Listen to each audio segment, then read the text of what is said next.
First of all, my thanks to Rabbi Hefter, to Alisa Krankberg, and to Yael Fourier for inviting me here, and Bishut HaRabbanim, Rabbaniot, and all of you. Before I start with the actual lecture, I just want to mention that outside in the hall you will find ma'amarim of mine, essays in Hebrew or English which you can take free. And there is also a place where you can fill in your email address and your name so that you can receive every week on Thursday my thoughts to ponder on all sorts of different topics within the Jewish tradition. My friends, this is a highly unusual shiur. It is not about Tisha B'Av, and it is only about Tisha B'Av. It is not for everybody.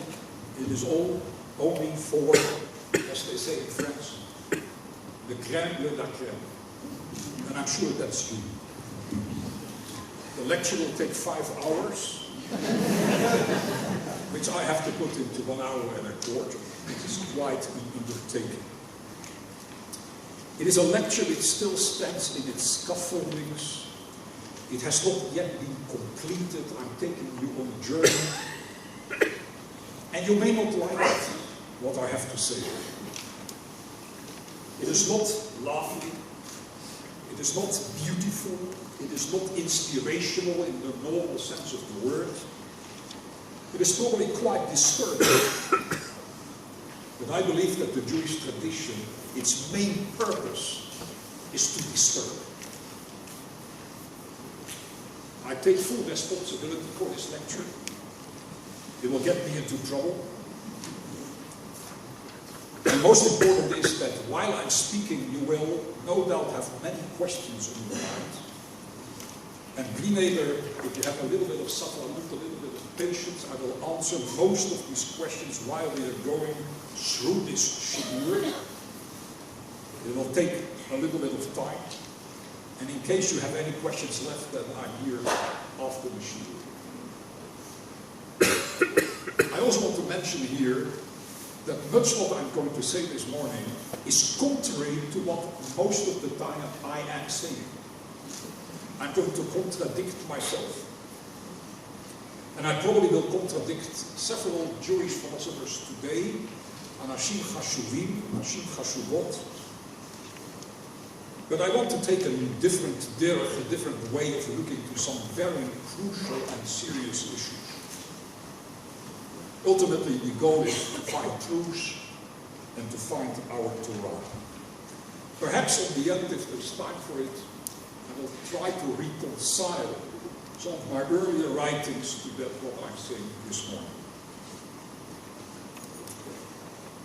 My thesis is this. God, HaKadosh Baruch Hu, and the Torah are both great disappointments. They are morally problematic. They violate moral principles. But while I say this, I do believe in God. And I do believe that the whole of the Torah from beginning till end is min hashamayim, is from heaven. But I'm claiming that by our standards, both of them, the Torah and HaKadosh Baruch Hu, are disappointments. And we need to learn and to live with that. You all know there is several years already a big debate going on about the morality of the Torah. And specifically about some mitzvot which are highly disturbing. You all know about them. For a long time nobody spoke about them, but lately quite a few, also Orthodox philosophers have been writing about this issue, and it's a complex one. You know the problems. There is the problem of the mamzer, the child born out of a marriage which should never have taken place. Mamzer, as we know, is a child which cannot marry just like that into the Jewish community. Is nearly impossible. He can only marry a ger or a gioret, a person that's converted. If he gets children again, they again will be mamzerim la'olam bayit, all the generations after that. And I don't have to tell you that this is extremely problematic and highly disturbing. And we all wonder, how does this get into the Torah? We all know about the agunah problem. While it is true that, Baruch Hashem, we have halachic ways to solve many of these agunot problems, women who can't get married again because they did not get a get, a divorce from their husbands. Truth about it is that even when we found all the different solutions to that particular problem, there will always be women left who are agunot and will never get out. The same is true about the mamzer. We can solve many of them. It seems that we can't solve all of them. We speak about Amalek. True, Chazal did away with the whole concept that the nation of Amalek still exists. But many hundreds of years ago, many thousands of years ago, the truth is that we are being told over there that not only should we destroy them and kill them, but we have also to destroy their children and their women. Highly problematic. There is a law which we do not apply, at least in according to most Talmudic understandings, and that is the famous or infamous case of the Ben Sorier or Moreh, the rebellious son, who actually should be executed for the very fact that he did things by which he undermined the authority of his parents.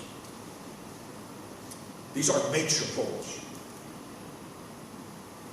There's altogether a feeling among many people, probably true, that the whole Torah itself is a patriarchal kind of institution. The man, the males, have the first say. They are the crucial people in the stories. And in an age of feminism, that's the age in which we live, this does not sit well with us, to say the least. What it does is, my dear friends, is that it gives a bad name for the Jewish tradition. It creates a feeling like we are not, or this Torah is not exactly what we would like it to be. It also undermines our belief in Torah min hashamayim, Torah from heaven. How can it be that HaKadosh Baruch Hu has introduced within his Torah laws which seem to be non-moral, not to say immoral? How can we continue to believe that this is the word of God? Important issues. Especially because if we look generally to the whole of the Torah, we'll find tremendous high standards of morality, which nearly never get violated except in these particular cases. So what are we going to do about Torah min hashamayim? More than that, what are we going to do about HaKadosh Baruch Hu, who seems to be the one who gave us these laws, all the nice and beautiful laws, but also some very disturbing laws? You probably know, Rav Kook has written about this. Rabbi Eliezer Berkowitz has written about this. Our Tamar Ross, Professor Tamar Ross here in Yerushalayim has written about this.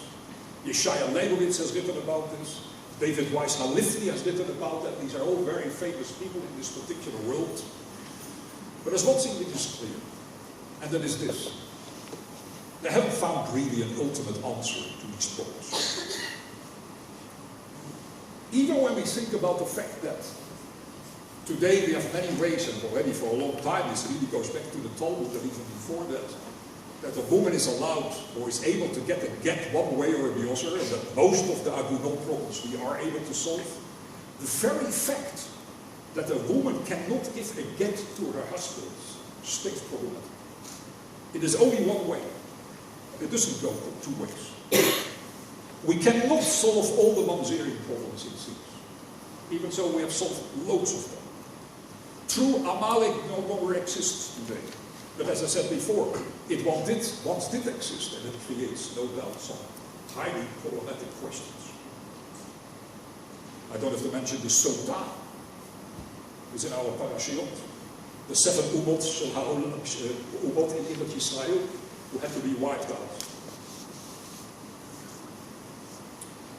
Within the Orthodox world today, there are many people, very understandably, would therefore take a whole different stand on this matter and actually accept a certain amount of what we call Bikoret HaTanakh, Bible criticism. How they do that, I do not want to get into. This is being written about in great lengths. That's in the Orthodox world.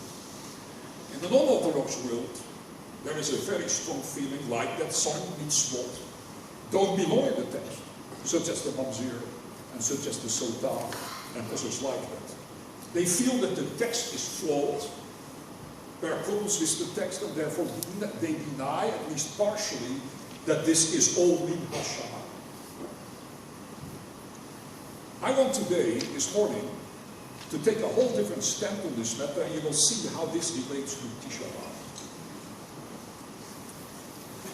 Because I believe that after all is said and done, we continue to believe in HaKadosh Baruch Hu.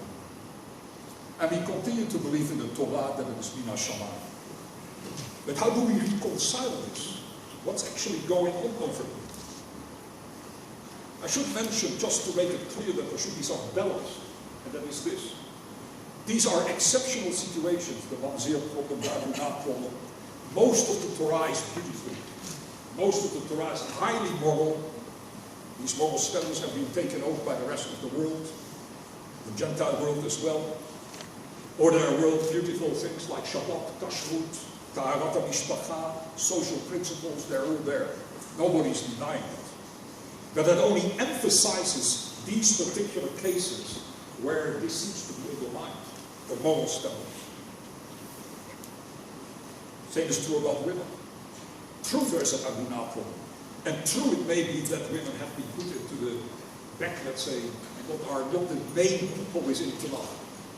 But it can neither be denied that within the Halakha and in the Jewish community, women, our women, were far advanced over the whole Jewish world and the women over there. They had securities, they were looked after. There were many things which Chazal, which the rabbis did to make sure that these women had a certain respectful status within our community, and that has been the case till this very day. I believe that this issue is closely related to what we call, in the English and Latin language, the concept of theodicy. Theodicy means something like justifying God when things go out of hand, and we try to find a way how to solve that and to say, it's fine. We have been doing that with the Shoah. We have been doing this with pogroms, we have been doing that with inquisitions, we have been doing that for all sorts of different reasons, and it's very understandable. We also do that with earthquakes, with tsunamis, with illnesses, suffering of human beings. There we have a big question. How does this work with the righteousness of HaKadosh Baruch Hu?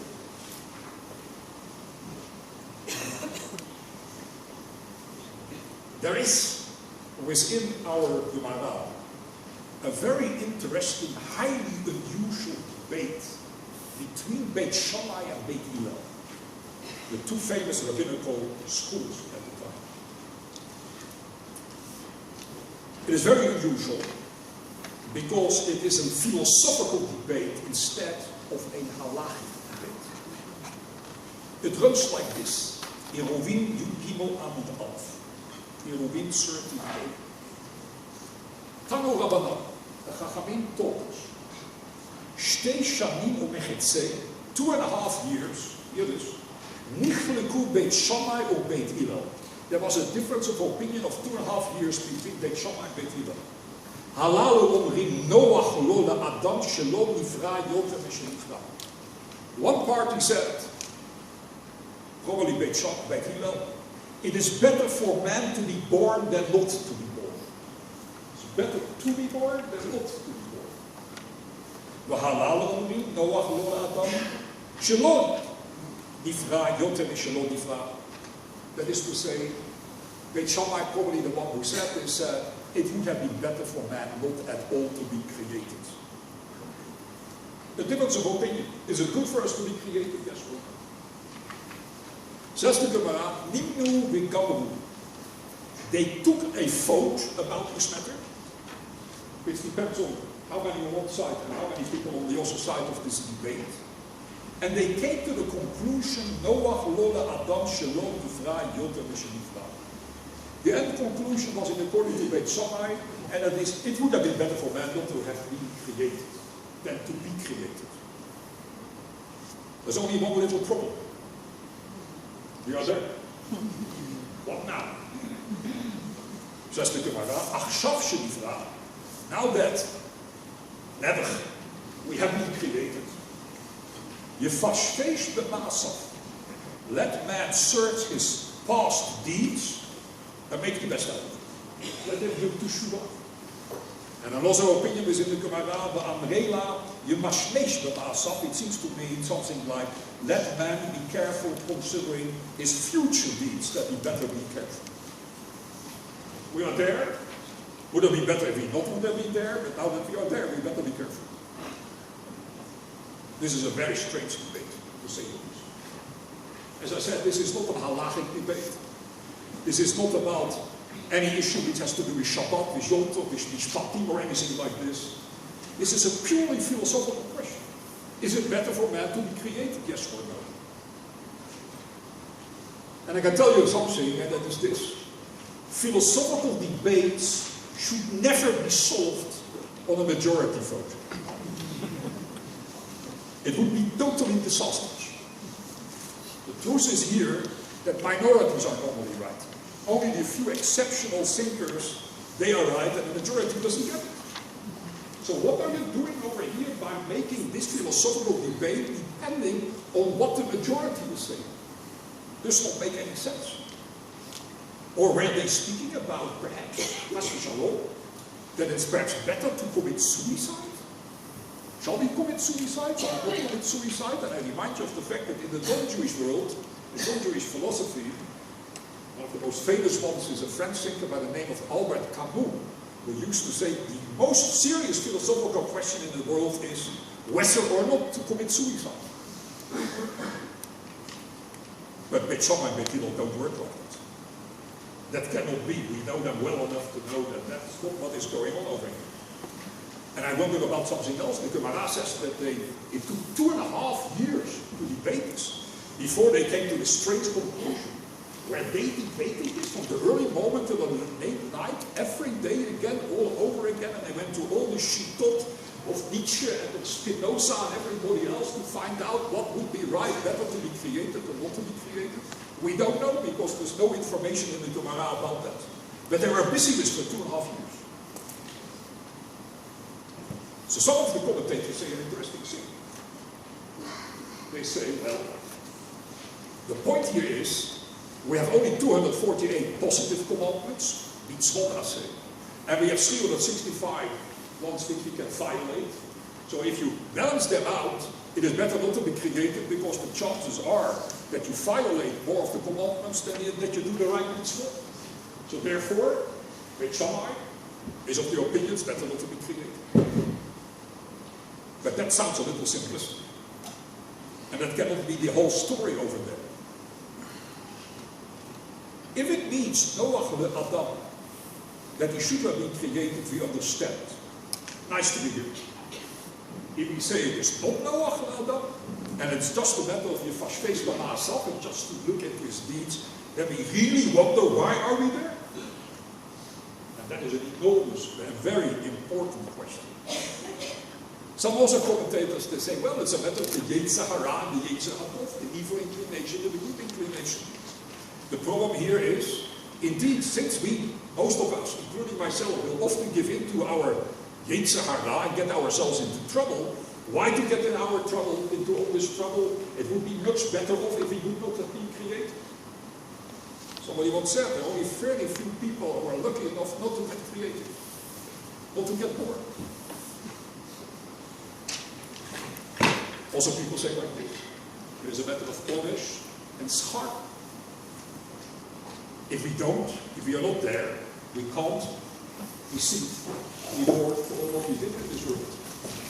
If we go after 120 years, we go to another world, then at least we have the possibility of reward. That's what is all.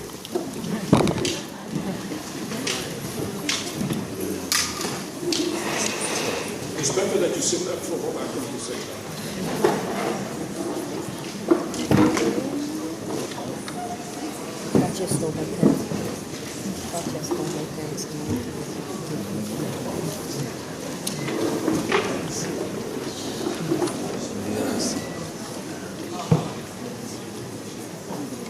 My friends, the question is no doubt Beit Shammai and Beit Hillel opted to ask, but didn't in the end, is a question which we need to ask and for which there is no answer.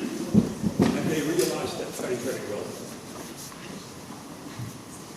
The question that should have been asked is, indeed, if life is indeed so complicated and the chances are that we may run in the wrong direction and that we may lose out more on being created than not being created, then indeed the question is a very important one. So why are we here? What is the purpose and the matara that HaKadosh Baruch Hu decided that we need to be created and we be there? While in fact, and this is most important to remember, is that we should straight away ask the following, and I hope you get this. The question should really be, why does man need to get created so that he gets rewarded? It is not good enough to say man needs to be created because he gets rewarded. Because if man would not have been there would not have an opportunity that he made a mistake and he would get punished. He would obviously also not get rewarded for when he would have been rewarded. But let me tell you something. If you are not there, you don't miss to get rewarded. Nobody gets anything or lacks anything when he is not there. And everything would have been fine. You are not there, I'm not there, nobody is here. The perfect condition. We are not running ourselves into any difficulties whatsoever. So what are we speaking about reward and punishment and about the Yetzer Hara and the Yetzer HaTov when we respond? And we say, well, that's the reason why we are there. That's not really a fantastic and a very good answer. Because ultimately the question stays, why do we need to have a Yetzer Hara and a Yetzer HaTov? Why do we need to have a reward or punishment? That all seems to be something about only one personality seems to know the answer. And that's HaKadosh Baruch Hu. We do not have an answer to the question, why do we exist? The answer to get reward is not an answer. To get punished is not an answer. To have a Yetzer Hara or Yetzer HaTov is not an answer. Because they're all depending on one more question. Why do we need it all to get rewarded? Why do we all need to get punished? Only after we accept that we need to be here, then what is left over is reward and punishment. But why to have this in the first place? Same is true about mitzvot. Why do we need mitzvot? Sure, HaKadosh Baruch Hu told us to gave us this mitzvot and he told us to observe them. But why? The reward and punishment argument doesn't work. So what is the point that HaKadosh Baruch Hu actually gives us reward, or better mitzvot? Many of them very difficult to think and to observe. The Yetzer Hara constantly getting in the way. And they are hard work, as we all know. As we say in Yiddish, schwer zu sein ein Lied. It's not easy to be a Jew. It's true, it's also great to be a Jew. But we better understand that to live this kind of a life is indeed far from easy, and nobody is going to say that it is easy. And even when we would be here, indeed, for getting rewarded, and we would say everything is fine, it's beautiful, we still need to answer the question, why does that fine needs to be there? Why not have anything or nothing? That would be definitely a little finer. So all these arguments, which are used, no doubt, by our commentators, and they're important ones, they are, as we say in Latin, a posteriori, which means to say they only come after the argument. Now that we are here, all what we have is reward and punishment. But why we are here, we haven't solved that problem.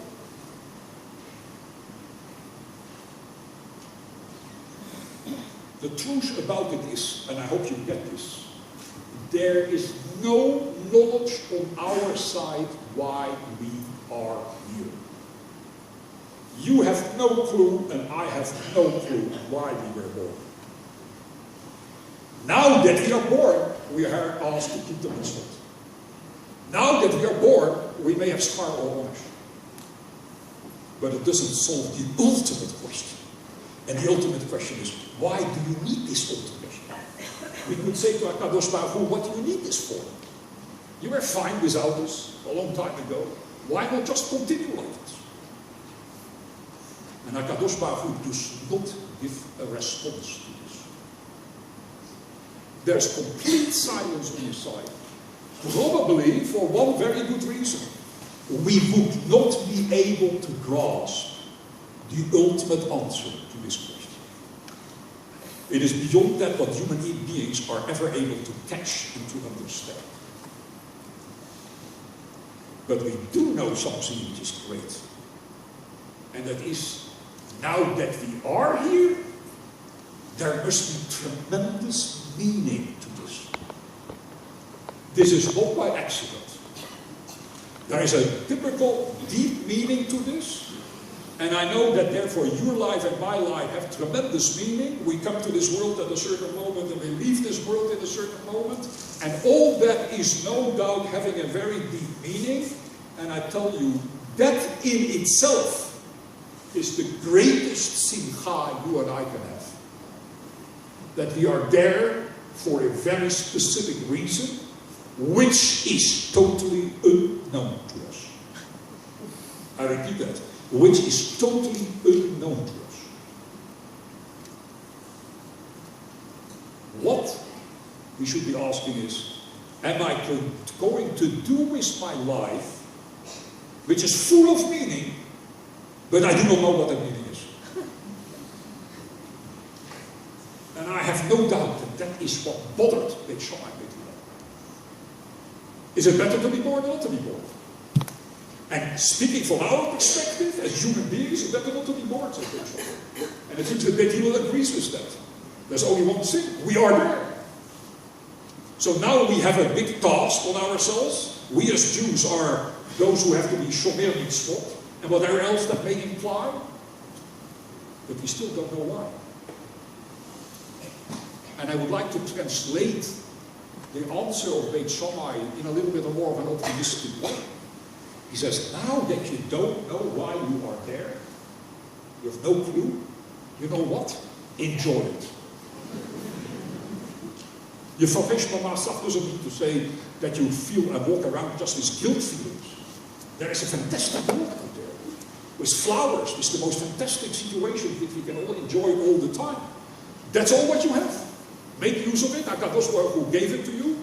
You have no idea why, but at least one thing you do have. You can have a lot of a lot of joy out of it. But it comes with a price. When things go wrong, when an earthquake takes place, when also terrible things happen, when somebody gets ill, yes, that is part of this issue. But why somebody needs to get ill, ultimately, we don't know. And why somebody will have hana'ah from beautiful flowers on the other side, ultimately, we do not know. There's only one who knows that. And that's Cardozo Tisha himself. So remember, before I continue, there is great meaning to our lives. Because we have no clue what that meaning is. Once you would know what that meaning is, it would be limited to your little brain and my little brain, and we will make up all sorts of different stories about it, and we will never catch the real thing. Joy, most of the time, comes from knowledge. But sometimes it also comes from the very fact that there are things beyond us, and that we are part of an unbelievable big scenery, an unbelievable meaning, whatever you want to call it, that dafka, because I do not know, I know that there's tremendous greatness to this, which just goes far beyond which I ever will be able to grasp. And here I have to make the point, very important. This is not apologetics. This is not getting anywhere out of the problem. It is just to realize who we are. We do not know why we are here. But now I have a second question. Do we know at all why there is a universe? Why there is a world? Why there are lots of planets out there?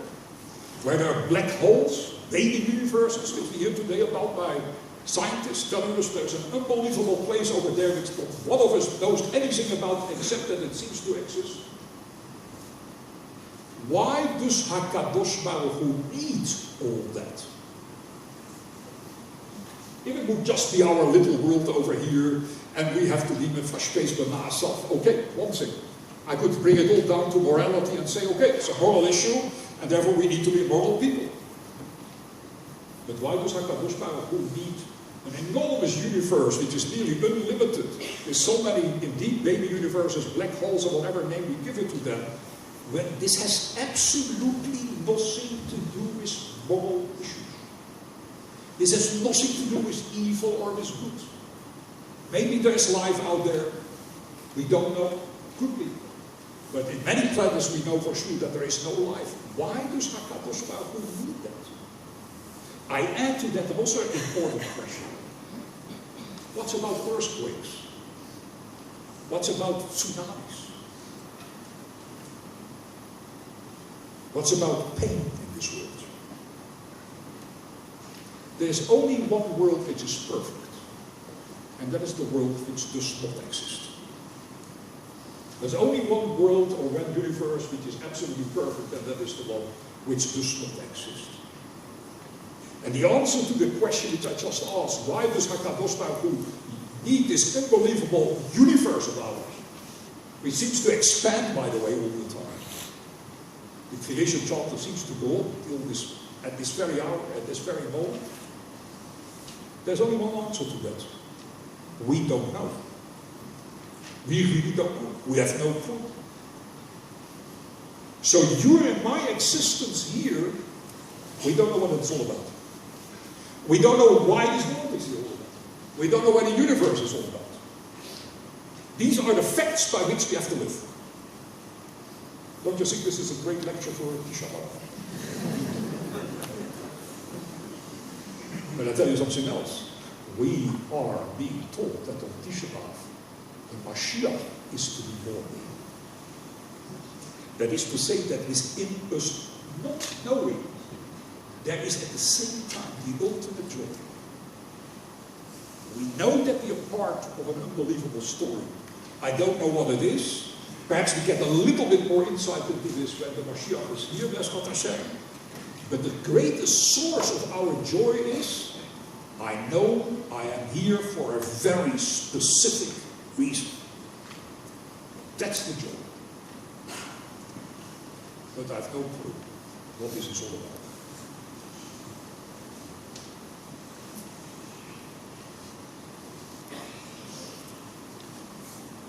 Now I come to my second very important point. If we do not know why HaKadosh Baruch Hu has created this world, the universe, you and me, how then can we ask the question and speak about fairness or unfairness when evil appears in our lives? When we say that evil is unjustified, we know how it is, and it is painful, and we just know what we're speaking about over there, then we are making a claim which we cannot make. And that claim is that we know why the world is here, why you and I am here. In other words, our objection against evil, which is correct, absolutely, we'll see about that in a moment, a little more. The very fact that we object against evil is from our perspective absolutely correct. It's unfair. There's only one thing about this. How can we really, on a philosophical level, make that point if we don't even know what the purpose of all this is? Perhaps part of the purpose of what only HaKadosh Baruch Hu seems to know is that therefore there seems to be a need for evil. I do not know why there are earthquakes, and I do not know why it is that there are tsunamis. And I will say it's unfair that these things happen, by which thousands of people get killed. But ultimately, we must say one thing. How can I judge this if I don't have the information of why this place and we were created? So contradiction in terms. You can only speak about something and say it's right or it's wrong when you know the purpose of it. And then you can say it doesn't fit, it's not part of it, something outer. Contradiction. But as long as I do not know anything about all of this, I cannot really say objectively, this is not right. Because this is not right seems to tell me that I know why it is there. But we don't. So we are making a claim which we can't make. We are making a claim that we know what this world is all about, and therefore we conclude that this and this and this is unfair, is absolutely unacceptable, absolutely. And then suddenly it stands right in our face when we are being told, but wait a moment, we don't know what this place is all about and why it is there in the first place, so how can you judge whether or not there is a need for all these terrible things which happen in this world?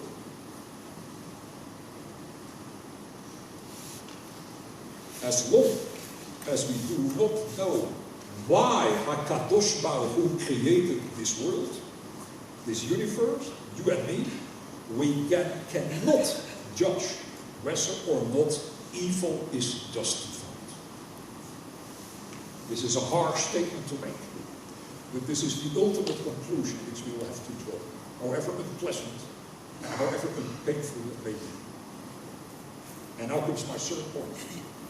Therefore, whenever we try to justify HaKadosh Baruch Hu for the Holocaust, or for a tsunami, or for another terrible thing that may have happened, or the pain of somebody, or the illness of somebody, we are busy with something which can be called by one name, Avodah Zarah. It is pure idol worship. Because what it means is that we have made up our mind what and how HaKadosh Baruch Hu needs to work in this world. We then criticize it on the basis of what we think he should be working with, which means to say that they brought HaKadosh Baruch Hu right into our little brain. We decide who he needs to be, and if he doesn't fit to what we think he needs to be, he's out.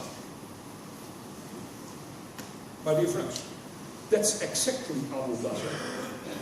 Making a human picture, giving God human qualities within which he needs to operate, and not allowing him to be more than just that.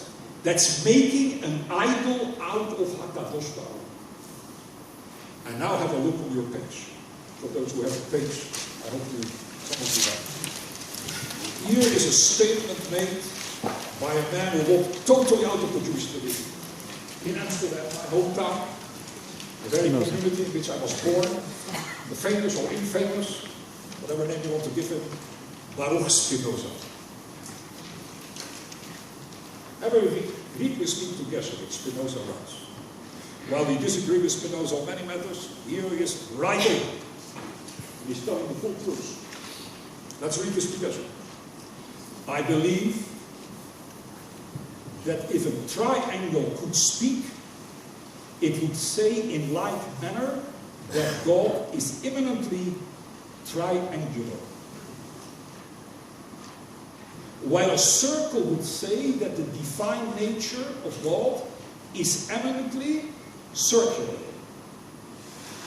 Thus each would ascribe to God its own attributes, would assume itself to be like God, and look on everything else as ill-shaped. That's right on the spot.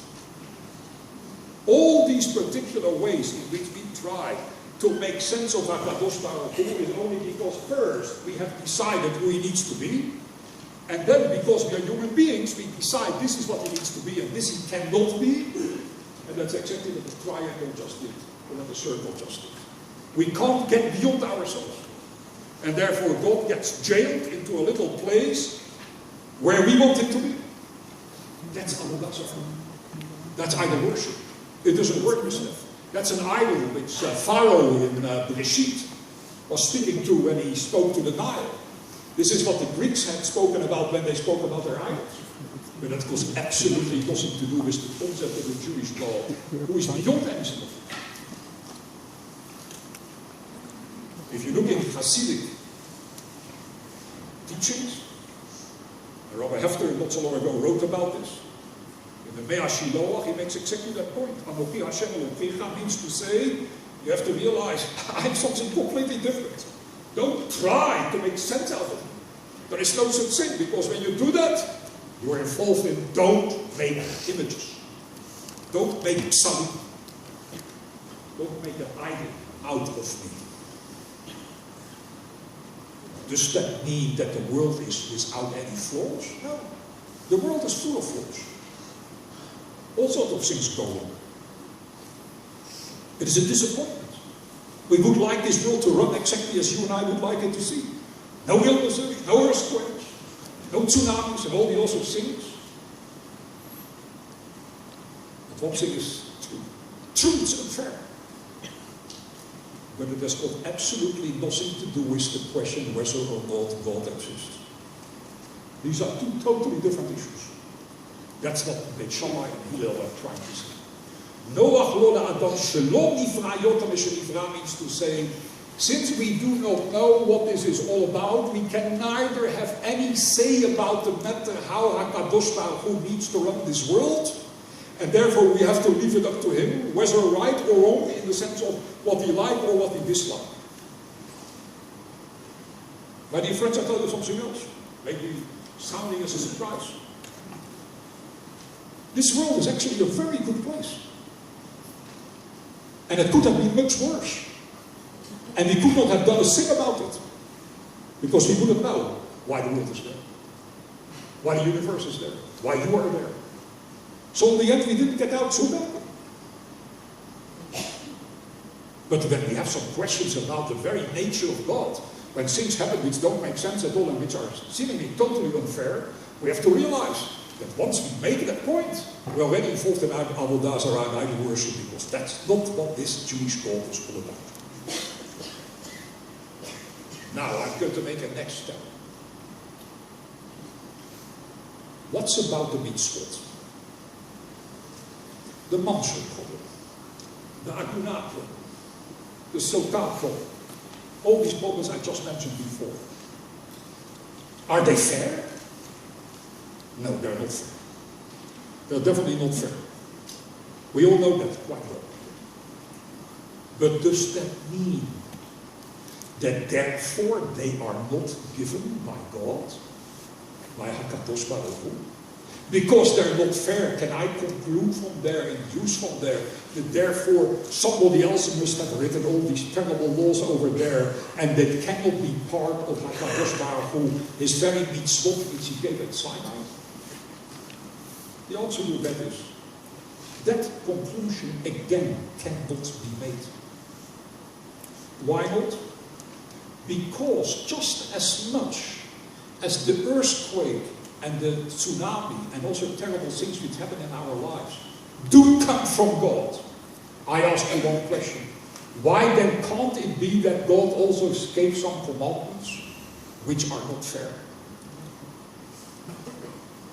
This is a crucial issue.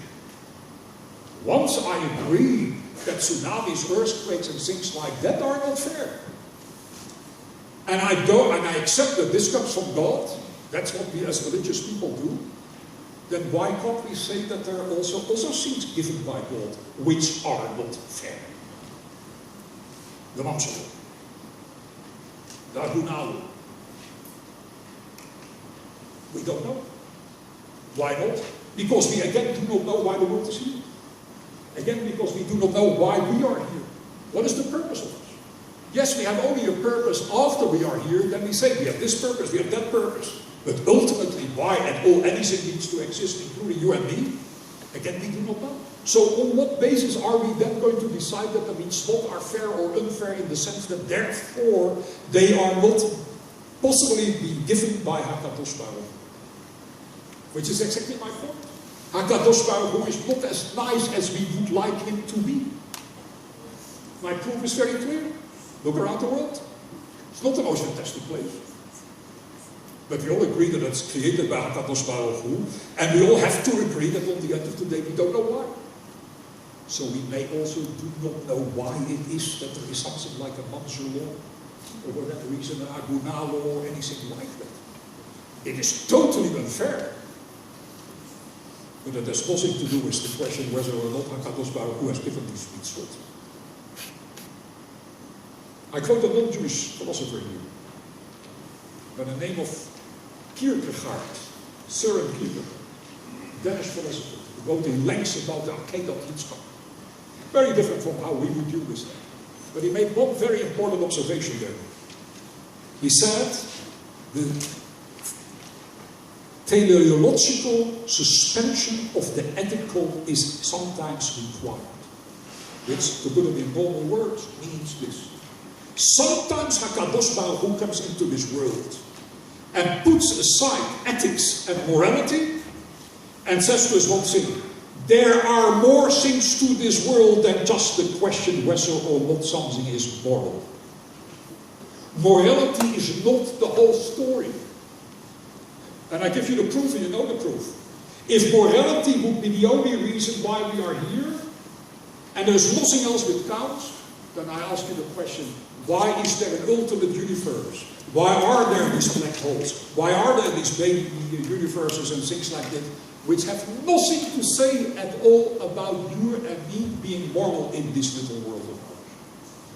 So the very fact that there's a universe out there, HaKadosh Baruch Hu makes one very important point to us. He says to us, remember, just look in the universe. You will see there is more to this world than just what you are doing or not doing over here in this little place called Olam Hazeh. And you know who understood that very well? Nobody else understood that as well. A long time ago, nearly 1,000 years ago, the man who stood out in any respect, as far as these matters are concerned, it was our famous Rabbi. Maimonides understood that. Nearly nobody at this time understood that. Maimonides writes the following. When in Mishlei, in Proverbs, it says, Kol pa'al Hashem lema'anehu, which we translate in English with, God made everything for the sake of Him. Nearly all the commentators say, of Him means for man. God made everything for the sake of the human being, so that human beings can be moral and do what they are required to do, including keeping mitzvot. Says the Rabbi in the guide, in the Mor in the Ruchim, not true. That's not what it means. Le ma'aneu does not mean for him, meaning for man. Le ma'aneu is reflective. It goes back on HaKadosh Baruch Hu. It means this. God made everything for the sake of Himself. Not for man, not for the universe, not for whatever purpose we think it is all about. There is only one who knows what the purpose of this particular universe and my and your life is all about, and it's HaKadosh Baruch Hu. And all was made le ma'anehu, for His sake. Or as Yeshayahu says, as you all know, everything that is called in my name, says HaKadosh Baruch over here, I have created lichvodi, for my honor.